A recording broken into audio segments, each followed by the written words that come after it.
Jimmy Garoppolo, now the quarterback of the Las Vegas Raiders, it seems like a long time ago when he was starting in the Super Bowl for the 49ers against the Kansas City Chiefs. And a lot of people seem to forget that the 49ers were really close to winning that Super Bowl. They went into the fourth quarter up 20-10, and Jimmy Garoppolo was outplaying Patrick Mahomes. Now, I know a lot of people seem to forget that because most of us only remember the team that wins the Super Bowl. But prior to the Kansas City Chiefs coming back and winning that game, Jimmy Garoppolo was playing really good football.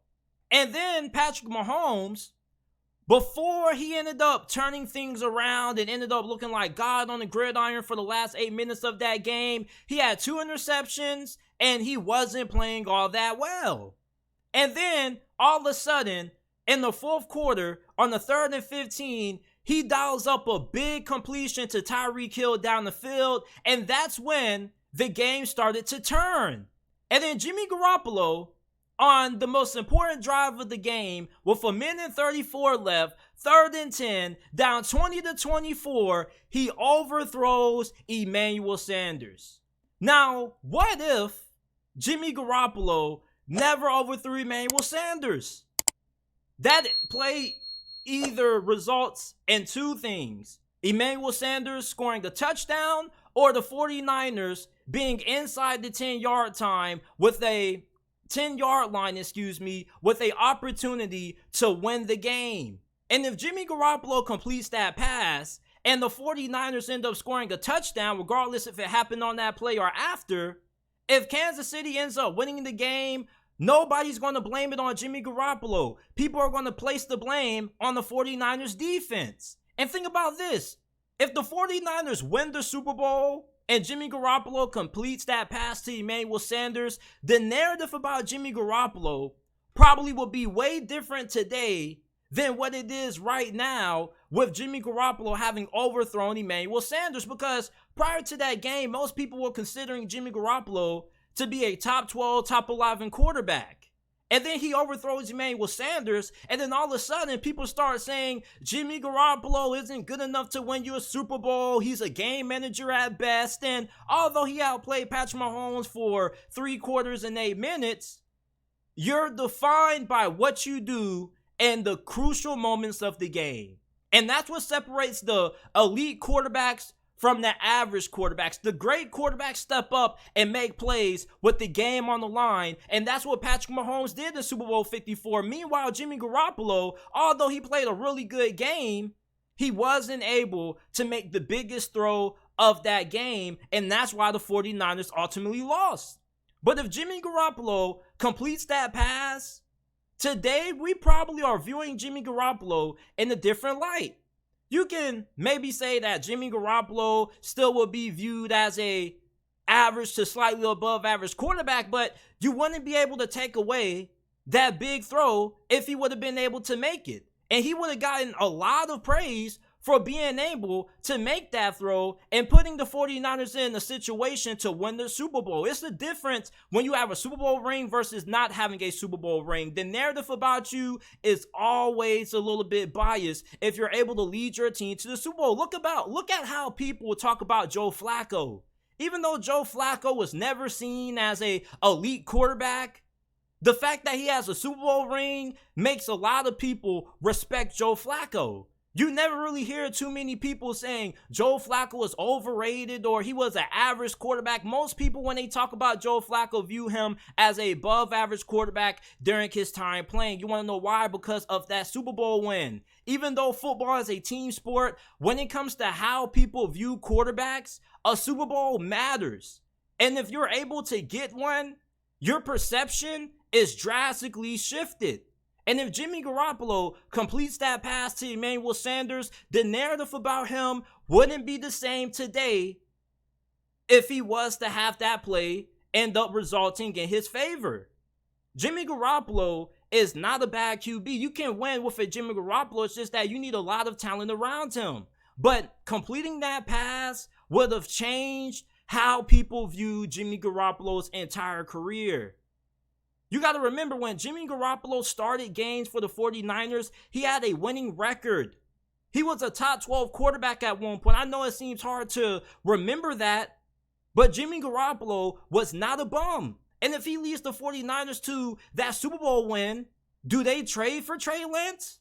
They probably don't. They probably say, you know what, there's no use of us giving up all these picks to draft a quarterback that high in the draft when we already have a QB who's proven to be able to be good enough to get the job done. You don't need elite quarterback play to win a Super Bowl. You just need a quarterback who can take care of the football and come through in the big moments. And if Jimmy Garoppolo hits Emmanuel Sanders down the field, the 49ers either score a touchdown on that play or they're in position to end up scoring a touchdown after if Emmanuel Sanders comes short of the goal line. Patrick Mahomes, people seem to forget because Kansas City won that Super Bowl, but he didn't play well until the last 8 minutes. He was 19 to 32. He threw 2 interceptions until he was able to come alive in the last remaining minutes of the fourth quarter. But Jimmy Garoppolo, it seems like that play has kind of defined his career. Ever since that play, nobody has ever given Jimmy Garoppolo the same praise that they did prior to that Super Bowl happening. Because we all go back to that play and we all talk about how he overthrew Emmanuel Sanders. That was probably the biggest play of the game for the San Francisco 49ers. And that's what separates the great quarterbacks from the average quarterbacks in this league, your ability to make the big throws in the crucial moments of the game. And that's why Patrick Mahomes is so respected. What if Jimmy Garoppolo wins that game? How would people look at Patrick Mahomes? People would say that Patrick Mahomes was overrated until he would have came through and won another Super Bowl. And you got to remember, after that Super Bowl, when Kansas City went back, they got blown out by the Tampa Bay Buccaneers. So if Jimmy Garoppolo comes through and they win that Super Bowl, then Patrick Mahomes would be 0-2 in the Super Bowl at that point. And many people would start viewing Patrick Mahomes as him being overrated. Despite being massively talented, people would say, oh, well, he doesn't have the Super Bowl. Now, eventually he would have came through and got it done against Philadelphia, but this is a hypothetical situation.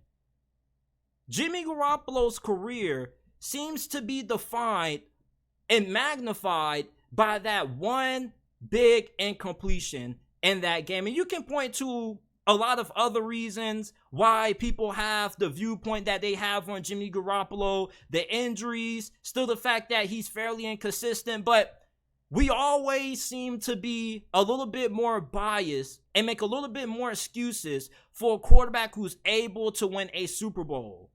Once Joe Flacco led the Ravens to the Super Bowl, he was never that good. But yet Ravens fans still went to war for Joe Flacco. Joe Flacco is still seen in the eyes of many Ravens fans as a legend in their franchise. You cannot take that away from Joe Flacco. When you win a Super Bowl, you're kind of immortalized in that franchise history or in that fan base's eyes. There's nothing that anybody can say about Joe Flacco to Ravens fans. Yes, he's not as talented as Lamar Jackson, but one thing about it is Baltimore Ravens fans are not going to allow you to discredit how crucial Joe Flacco was to that Super Bowl win. Jimmy Garoppolo, he makes that throw to Emmanuel Sanders, and how people view his career is drastically different from how they view it now. Winning Super Bowls in the NFL from a quarterback standpoint is everything when it comes to determining their legacy and where you rank amongst the best quarterbacks in this league. And somebody let me know if I'm wrong right now, but right now I feel like I'm spitting right now. I really do. I rewatched that Super Bowl 3 times over the last couple of weeks, and Jimmy G had outplayed Patrick Mahomes up until the final 8 minutes of the fourth quarter, and that's when Mahomes and Kansas City came alive. It was 20-10. All of a sudden, it's 24-20. Kansas City is up. That was the biggest moment, at least in my eyes, when it came to how I perceive Jimmy Garoppolo from that point forward. After that, I was saying, Jimmy Garoppolo just isn't that dude who's going to be able to come through and make those big plays for you. And then it was evident. Remember when San Francisco went back to the postseason and Jimmy Garoppolo didn't have to throw all those passes? The run game was really effective. And everybody was saying, man, the 49ers are winning in spite of Jimmy Garoppolo. Jimmy Garoppolo from a statistical standpoint, he puts up really good numbers. He's a top 12, top 13 quarterback, but it seems like since that play happened and he had that incompletion in the Super Bowl, people make it seem like Jimmy Garoppolo is a bridge gap quarterback. And the bridge gap quarterback is a quarterback that's seen as just a placeholder at that position until you can find somebody better. But if Jimmy Garoppolo comes through in that Super Bowl for the 49ers, do people still view him as a bridge quarterback? Probably not. The 49ers probably don't go after Trey Lance. The 49ers traded up so much to get Trey Lance because they felt like unable to win a Super Bowl, you need a superstar quarterback. That's why they went for the guy who in most people's eyes had the most upside in that draft class. So Jimmy Garoppolo makes that play, and he proves that he is the guy who can win championships for the 49ers. They don't give up so much for Trey Lance. And maybe he's still the starting QB for San Francisco despite the injuries. Because even if you're injury prone, people are still going to give you the benefit of a doubt because they're going to say, you know, this dude led us to a Super Bowl, man. How dare we throw this guy to the wolves? So you guys let me know how you feel Jimmy Garoppolo's legacy would have been altered if he would have never overthrew Emmanuel Sanders in Super Bowl 54.